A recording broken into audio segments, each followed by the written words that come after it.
Welcome back to Adventures in Comics. Today we're going to look at the first issue of a two-issue miniseries called X-Men vs. Vampires.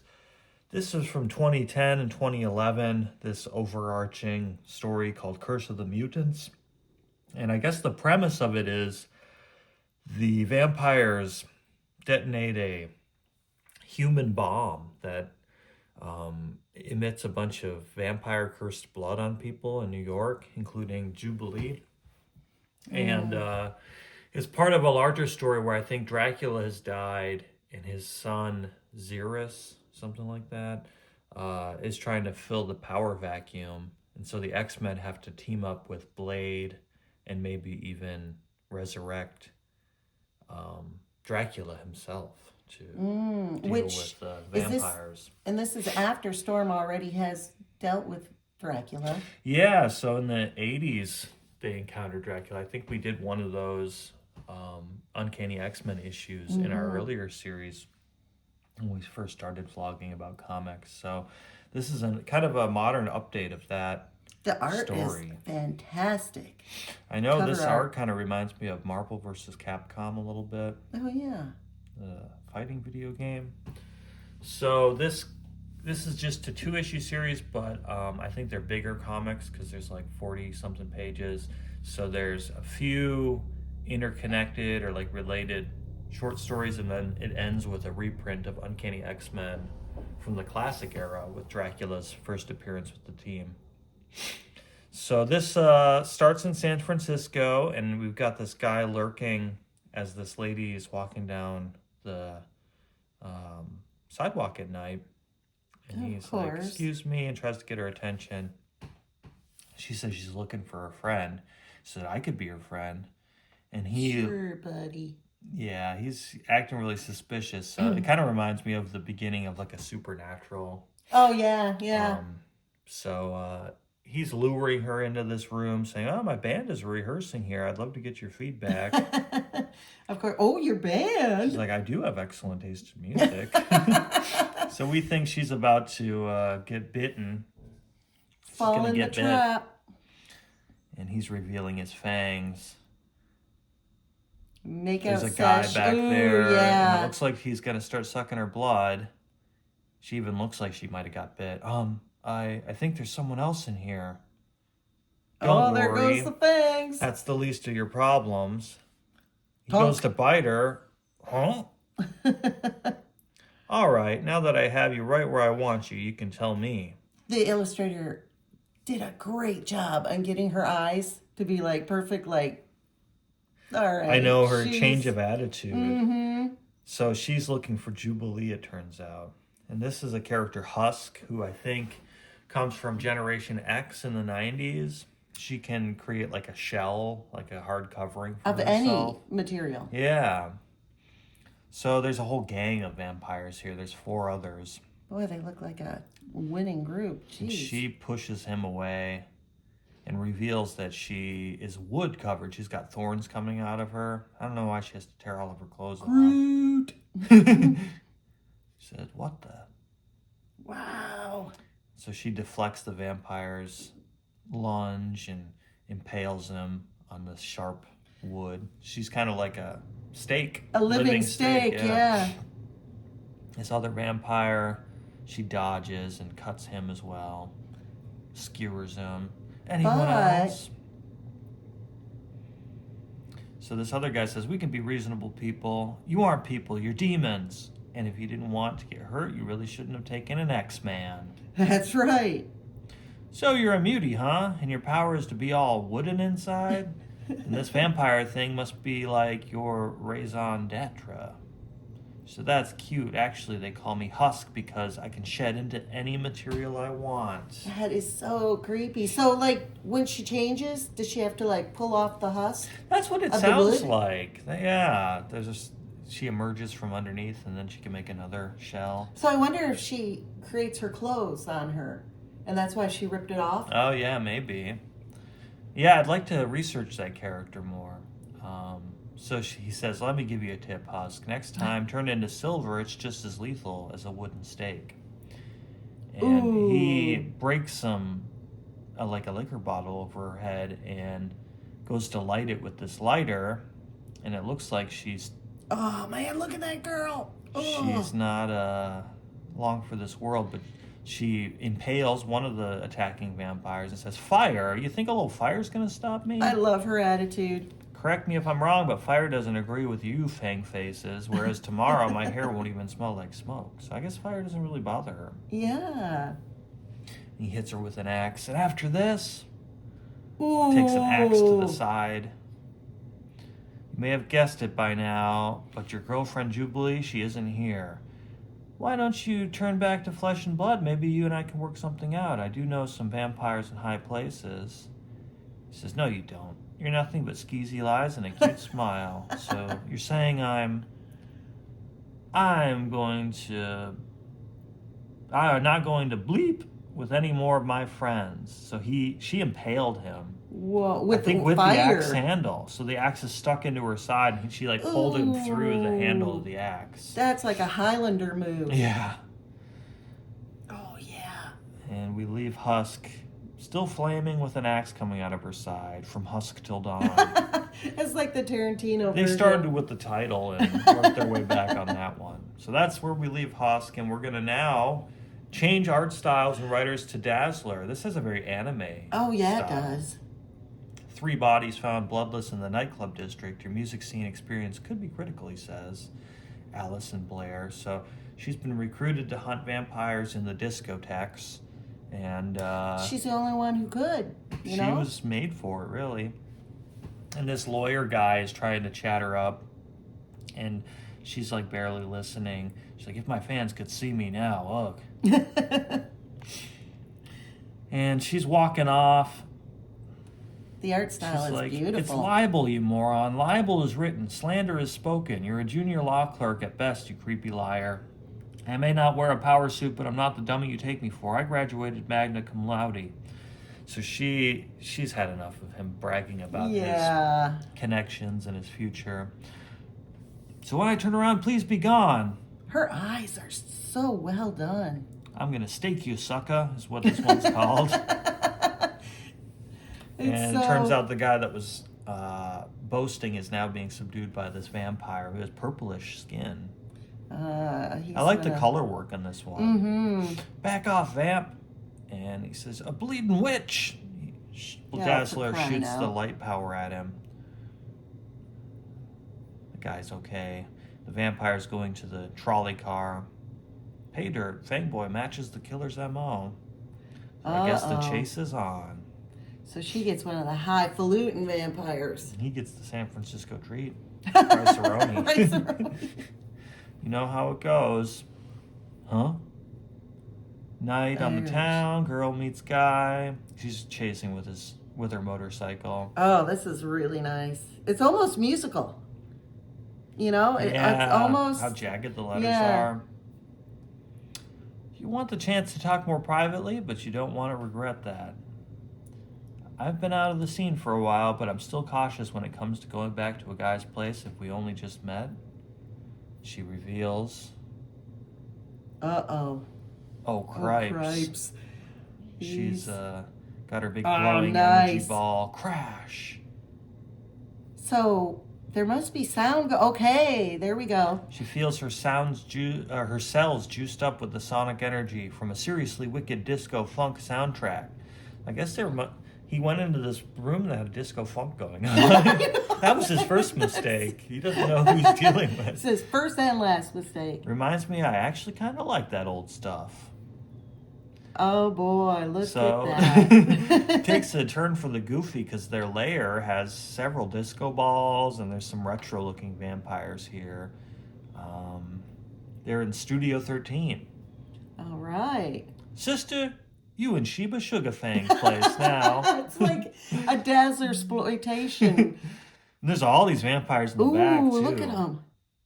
Yikes. So she thought she was just going to take this one guy out. Now there's a whole army of vampires. Holy cow. Oh, you know, sometimes a girl just likes a good vampire hunt. That reason enough? Ivory, you were warned. You know the deal. You risk the welfare of everybody. Please, it was the thirst. I had to. I wonder, Yeah, wow. I'd like to know more about their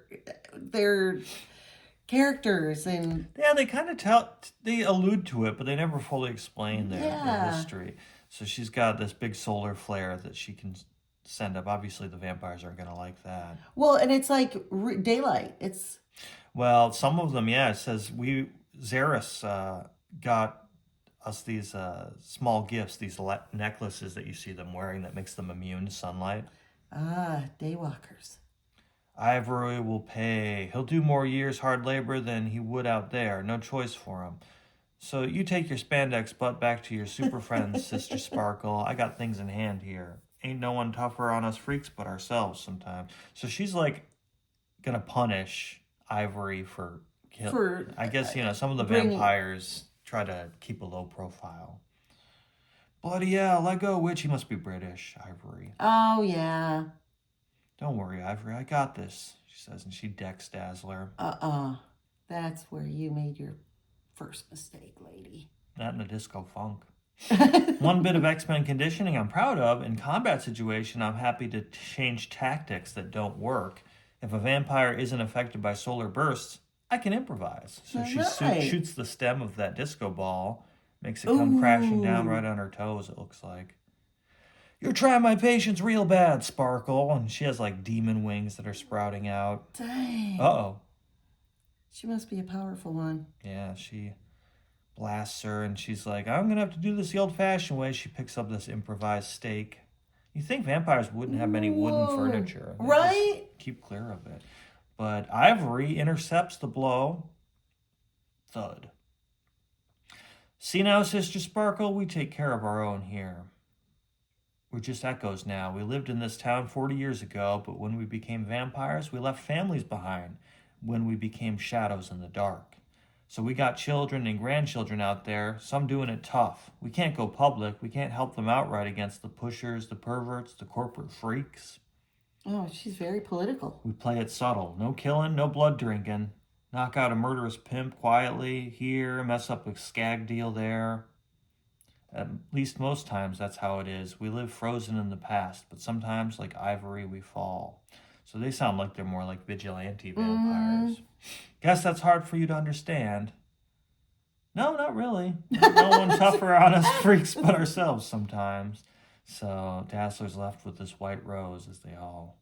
You know what one of the visual things that I liked about this story was all the different...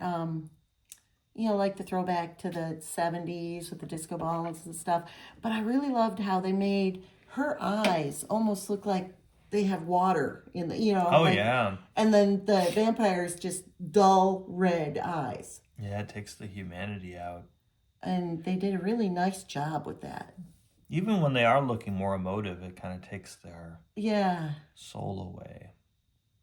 Yeah, so they did a very nice job with the artwork. Our next story starts off with a similar plot beat of a girl running in the dark. And another art style change. I know, I like seeing all the different juxtapositions. It's nice to see so many different styles in one book. I have a cat and a vampire appearing in the mist. Go on, keep saying it. I love when they call for God and the inevitable silence that follows. Oh, boy. Please, please, no, you can take my money. And now we come to the bargaining stage of the process. This part is fun, too. But there's an onlooker. He's got some fancy duds. Yeah. Is he Looks a vampire? like a karate man, almost. It can't be her, can it? After all this time? Back away from her. I will not ask you again. In fact, I cannot believe I asked you once. Rogue. And Rogue is staking that vampire. So we're in Rue Blood. We're going to see... A very wild version of Rogue. Yeah, she's more in her classic outfit. When she was a villain, she wore that green. Yeah. I did it. I was not sure that I could, but what you should have been doing was paying attention to the world around you. And I don't see another stake in your hand, so unless you're planning to pull one out of that shapely rump of yours, then... I know. Back away. She's not to be harmed. So our onlooker has intervened. It looks like he's got some kind of katana or something. So is that the girl? Heyman, what the hell? Yeah, she was standing up for that girl, but two more vampires have showed up, it looks like. And it looks like he might have bit her already. Yeah. Oh, dang. So Damon. Whoop! He's not messing around. That's a cool panel. So this guy gets his head chopped off. Whoa. Yes, he does. Do you wish to share his fate? He says to the surviving vampire, who runs. A wise choice. It's an interesting... He's facing towards us, he is, and then it turns. So he's facing, and and the he's art facing away. changes. And then, it's kind of like turning. Yeah, I like it. Now let me see you more closely. If the eyes are the window to the soul, open them now. So he is mistaking Rogue for Rue, who is a woman that he loved in the earlier times before he was a vampire. He said, over 200 years ago, it was when I was the major domo in an aristocratic estate. And Rue, she was my everything. We met there and loved and tried to keep our affair a secret, for there were men at that time, men who could not bear the notion of a white woman with a man of dark skin. They cared not that I was from India, not Africa. They only knew what they considered to be an abomination. Yeah, look in the mirror, and We jerks. fled, became separated in the woods. I escaped their wrath.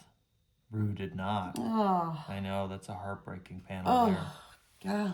After her death, I sought out a man with a soul far darker than my skin, and I asked him to make me a vampire like himself so I could wait. For what? So he went to Dracula himself. Yeah, to try to meet the reincarnation of Rue. He says, for you, my dear Rue, the teachings of the Gita could not be more clear.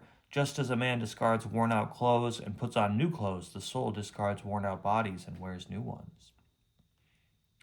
So he thinks, he's like convinced this is Rue. And she says, then you have a bit of a problem. And this old lady comes up with a tethered floating brain. What The thoughts and mind in there, this is who they belong to. What are you? It is true. That's me over there. My name is Martha Johansson. I'm borrowing this body. I've been considering the notion of being a superhero, and Rogue was asleep, so... Whoa. How did you find me, Ernst? We've been in each other's minds too long, Martha. So this must be the, person overseeing the brain that's controlling Rogue. Yeah. You're trapped in here? No more so than any other brain is trapped. Besides, don't you believe reincarnation involves moving onto a purer form? What's more pure than this? Wouldn't you keep your brain in something other than glass? Yeah. It's pure hell is what it is. You'll never touch, never feel. I'll also never die. That's something, isn't it? And he's like, let me make you into a vampire. She's like, it's not my body. He's like, I can make it yours. Question. Yeah. Because Rogue has the ability to suck out people's... Powers. Mm-hmm. Wouldn't she become a vampire just touching them? Right? Ernst, is that what you want to be, Martha? A monster? She's a floating brain. How is she already a monster? How is she not already a monster? Right. I can release her from her prison. So Rogue is going to make physical contact to see what it's like to have the vampire powers. But she says, nothing happened. What do you mean? This body is able to absorb powers and memories. It should have made me like you, at least briefly, but it didn't. Meaning, it means you're nothing, Damon. You're no more alive than a rock or a pile of rotting meat. You're not some soulful creature waiting to be reunited with his lost love. You're just an empty, soulless shell. We can never be together because you're already gone.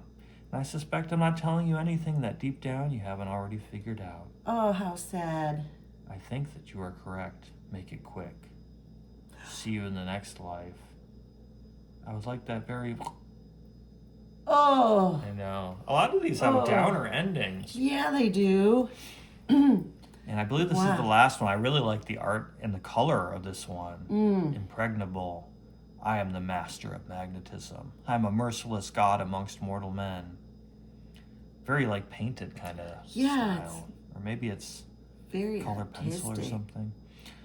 Always I pause in fear before battle. Location is confirmed. Let's go, Cyclops says. Not for me, Whoa. but for those I am about to face. Great splash page. Yeah, look at Wolverine. Ooh, look at all the vampires Cyclops in the and background. Angel's got his regular wings back, by the way. Nice. Not sure who that is with the butterfly-looking wings. Might be a newer character. Keep them at a distance. Don't let them get close enough to... Oh, crap. One is about to bite Psyche, but gets impaled by a piece of metal from the Master of Magnetism here. Thank you. I believe that's the phrase you're looking for. What a jerk. Ah! Damn it. I have him. So Oh, did he Magneto's get... chasing... Well, I think he knocked Angel down and Okay. tried to escape, but he didn't bite him.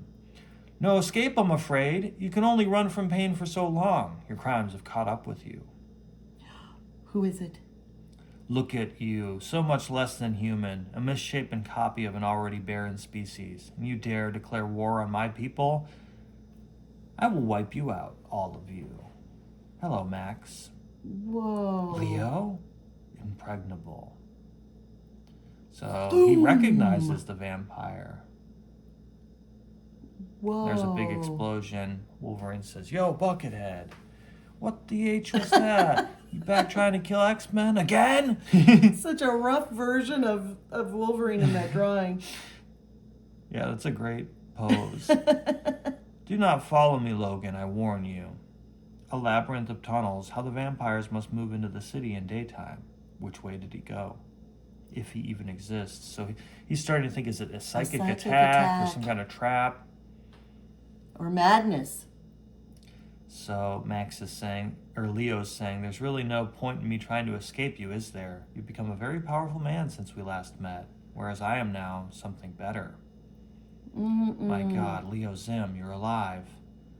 But so we go back to Poland in 1942. They split us up, friends, families, herding us onto the trains. I tried to get to you, but I was not as strong then. They took us all to the camps.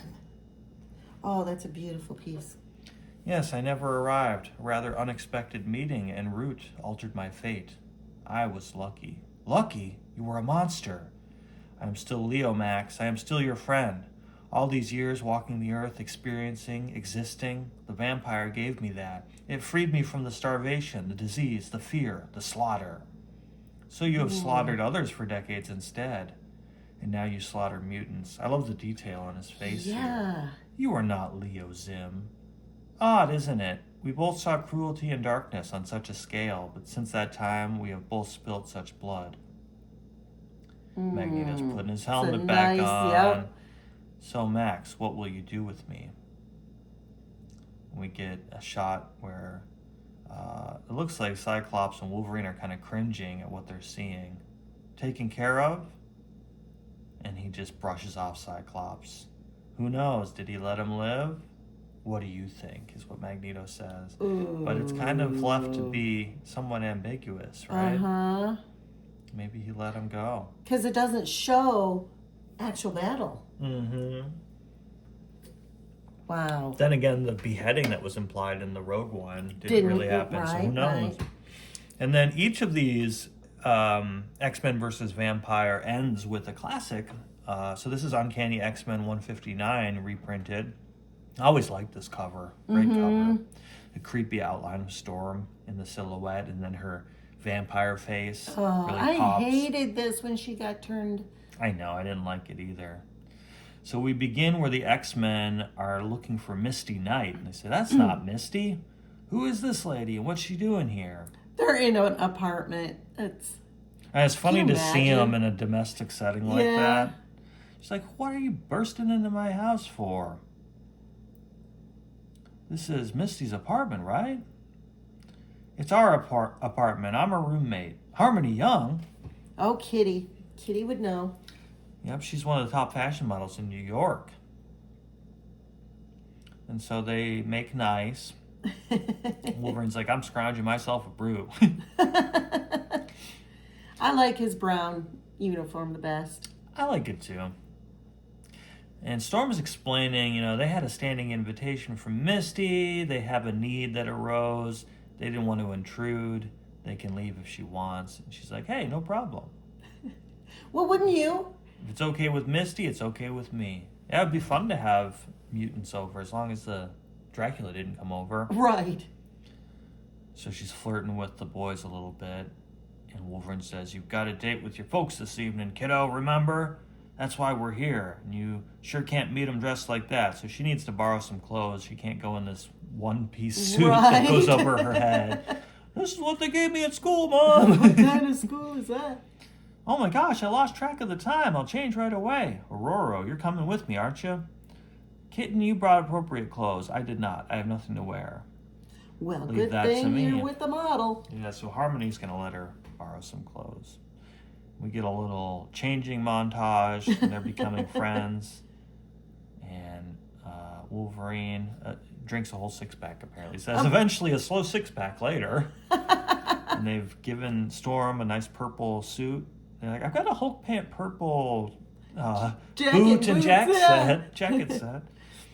So they're in their civilian clothes. They're going to go meet Kitty's parents, but there's a shroud of fog. That's kind of ominous. Meanwhile, we cut to Rio Diablo. The subplot here, the B story, is that Scott Summers has reunited with Alex Havoc, his brother, and they have met their father, Corsair, who abandoned them to go be a space pirate when they were kids. Isn't that just the worst when your dad's like a space cowboy instead of raising you? Well, look at Scott's face. I know. Well, that's what Havoc says. Is he says, at least when I was adopted, I had surrogate parents to love who loved me. You had nothing. Scott, I think, was just in the orphanage because... Oh, that's right, because he couldn't control his eyes. Yeah, Professor X took him in pretty young because of that. So they practice using their powers because I guess Havoc is trying to get better at using his cosmic blasts. They describe it as a cosmic energy starbolt. Shatters the boulder. Scott could do much more. Scott pulverizes all that stuff in the dust. He'd be like, oh, thanks. Thanks for getting that in my eyes, buddy. Right? And he's saying to his brother, he's like, man, you only have those ruby quartz glasses to hold all that power in check. That's kind of a big responsibility. They get back, and Polaris, who's in a relationship with Alex, is Lorna Dane. She used to be an X-Men as Polaris, has her own magnetism powers. She's cooking some food for everybody, and Corsair's not helping at all. He's just sitting there. Ugh. So What they are are... Corsair's powers? I'm not sure if he has powers, but he's part of the Starjammers. They are like pirates that are part of the Shi'ar saga that they go through when they meet Lilandra and all that. That's right. I think he's just a civilian, if I'm not mistaken. He's just being good. He's like Star-Lord in Guardians of the Galaxy. He's just good at being a pirate. So they're like, do you want us to come with you when you go back to space? And he's like, I don't know. Kind of like not having any kids out there in space. So we cut back to the apartment, and Nightcrawler's flirting with Harmony here when the phone rings. And Kitty's just checking in. Aww. Something wrong? I'm not sure. Kitty says Aurora left hours ago, but they haven't seen her either. And she was returning directly to the apartment. We find out that she's been left in the alley, throat bleeding, 2 pinprick holes. It makes you wonder how she could have been overtaken. Right? She controls the mist. Right. Everybody can get surprised, I guess. So we go to St. Vinny's Hospital here, and they rush her in. We got some damage to the jugular, but the bleeding's under control. She lost a lot of blood, and the cops are like, we need a statement, but she's pretty out of it. And the boys. What if you saw that? You'd be like, hey, are you Wolverine? Your hair really looks like his mask. Yes. And they're explaining, like, her throat was slashed, but she miraculously survived. And they analyzed her blood, and it was all abnormal. So Wolverine's thinking, we got to get her out of here before they put 2 and 2 together that she's a mutant and blow all her cover. And so she's going to take them to see Storm, but Storm's already up. She said, I'm embarrassed to fall prey to a common mugger, but, I feel much better. She's looking out at the full moon in the mist. And they discharge her against Dr. O'Hara's wishes. That's a funny facial expression. Suit yourself. I'll prepare your release for him, she says. She's suspicious. And she's in bed back at the apartment. She just needs a good night's sleep, she says. I shall. And she's tossing and turning and sweating, and the mist is coming in the window. She goes to the window. She's gonna ride out into the mist, it looks like. Well, she has to invite the vampire in. That's right. Kitty makes it home, and she's like, huh? What's wrong? And Storm's missing again. That's a really funny angle of Wolverine's hair. You see the little horns. Yeah, it is. Oh, no. They tell her about the attack on Storm. Kitty feels responsible. Goes in, opens the curtains. Yeah. Uh-oh. It hurts. Storm's looking pretty Rough. worse for wear. Kitty thinks, she reminds me of my grandma when she was sick that last time. She just says she cannot remember being ill before, but I suppose there's a first time for everything. She's trying to she's trying to reassure everybody, but she had a gift from an admirer with an embroidered D on it. Anybody, like Kitty is up with social cues. And then look, her Star of David. That's all. Ow! What's the matter? The lamplight flashed on my Star of David, Kitty thinks, and Aurora flinched. Aversion to sunlight, to religious artifacts, anemia, dreams. This is ridiculous. Man, I have dreams sometimes. I'm like 1/4 of the way there. I don't really like religious artifacts either. It's funny that Kitty is like the first person to be like, wait a minute. But she's up on cultural things, you know, on pop culture. And So Aurora grabs her by the throat. whoa. It's rough how she grabs her and her feet go flying out. But she phases through the wall. She's like, where was Aurora injured, by the way? Just asking. Got to get some special stuff. Why wouldn't she say, I think she's a vampire? Right. Well, would the guys believe her, though? They're mutants. They've seen all sorts of stuff. Well, that's true. You would think. So the mist is creeping in, and she lets in this mysterious guy that we see for the first time. Now, we've read Tomb of Dracula, so we know all about him. Oh, yeah. Oh, yeah. We got It's his like, number. you want to be immortal? This is a neat That's a really way good to drawing. do it. Yeah. I love the font change, too. Dracula! So she's under his spell. We're going to have to look at the next one to figure out how they resolve this. Love this cover for number 2. Oh, heck yeah. Great colors. The covers are A magnificent. little more muted than your typical X-Men cover. Mm-hmm. Yeah, that was fun. It was like a cool compilation. I like when they do this for... so I guess The Curse of the Mutants is a larger, over several titles and series. It's a larger story. But I like, in an event like this, they'll do like a mini series that kind of fleshes out what's going on during the main action. So that was cool. Kind of adds texture to the world. And I guess, if you really wanted to be completist, you could find X-Men 4 and Namor 2 and Curse of the Mutants, Blade 1 to get the whole story. But yeah, this was a really cool... Blade is jacked. Look at him. I know, his arm he's cow. more muscly than Colossus. Yeah. But yeah, it makes me want to check out the whole story. It Yeah. sounds like a cool event. This cover is crazy. Vampiric Wolverine's kind of scary. Mm-hmm. All right, well, if you enjoyed looking through this comic with us, give us a like and a comment and subscribe, and thanks for watching.